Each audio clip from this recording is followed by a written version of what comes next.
ఇప్పుడే జీ5 app download చేయండి. చూడండి మీ ఫేవరెట్ టీవీ షోస్ ఎప్పుడైనా ఎక్కడైనా. అత్తయ్య ఏమైంది సుధా? బీరువాలో బంగారం డబ్బులు లేవత్తయ్య.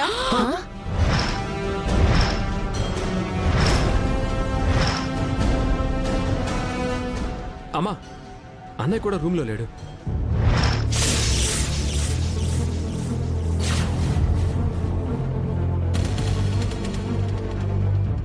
బావగారు రూమ్ లో లేకుండా ఇంట్లో నగలు డబ్బులు పోవడం ఏంటండి? అంటే వచ్చిన దొంగే డబ్బు నగలతో పాటు బాలను కూడా తీసుకొని పోయాడా?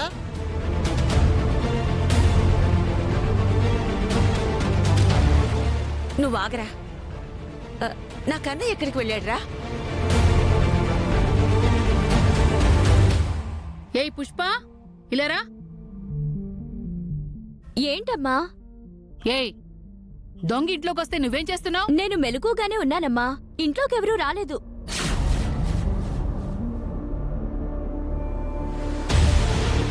పుష్ప, అన్నయ్య బయట ఏమైనా ఉన్నాడా? ఇందాకే బాలాగారు బ్యాగ్ తీసుకుని సైకిల్ తో బయటకు వెళ్లారమ్మా.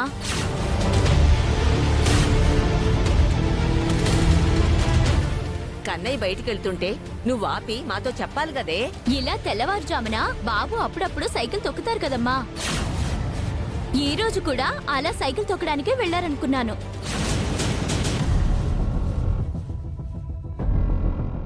ఓహో, అత్తయ్య,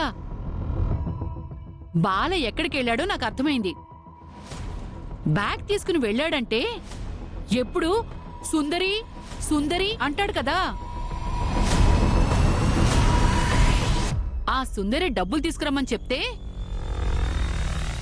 బీరువాలో డబ్బులు తీసుకుని ఆ త్రిపుర దగ్గరికి వెళ్ళుంటాడు.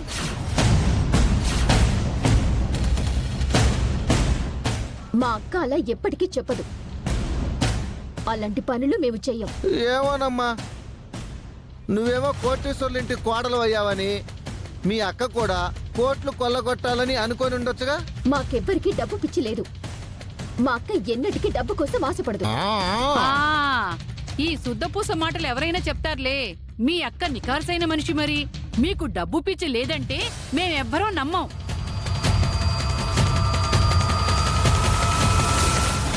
నిజాలు తెలుసుకోకుండా నా మీద మా అక్క మీద కావాలని అబండాలు వేయకండి. నీకున్న మాట అంటే కోపం వస్తుంది. ఈ ఇంట్లో బాల ఎవరు మాట చక్కగా వింటాడు?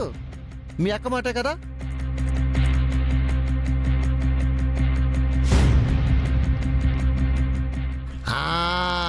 అదే అడ్వాంటేజ్కి తీసుకొని డబ్బు బంగారం తీసుకురమ్మని వాడికి టాస్క్ ఇచ్చి ఉంటుంది.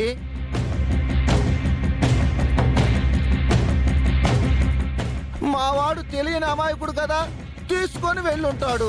మా అక్క డబ్బులు బంగారం తీసుకురమ్మని చెప్పిందని నిరూపించి మీరు ఏమైనా అనండి. అంతేగాని ఊరికే ఎలా పడితే అలా మాట్లాడకండి. నాగభూషణం, వాసుకి మీరాగండి.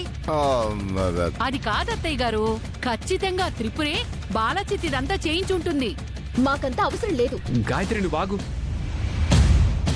ముందు అన్నయ్య ఎక్కడికి వెళ్ళాడో, ఎలా వెళ్ళాడో, అసలు అన్నయ్య డబ్బు నగలు తీసుకెళ్లాడా లేదా, ఇవేమీ తెలుసుకోకుండా మనం ఇవన్నీ మాట్లాడుకోవడం అవసరమా? జీ5 యాప్ డౌన్లోడ్ చేసి అన్ని ఎపిసోడ్స్ పూర్తి ఉచితంగా చూడండి.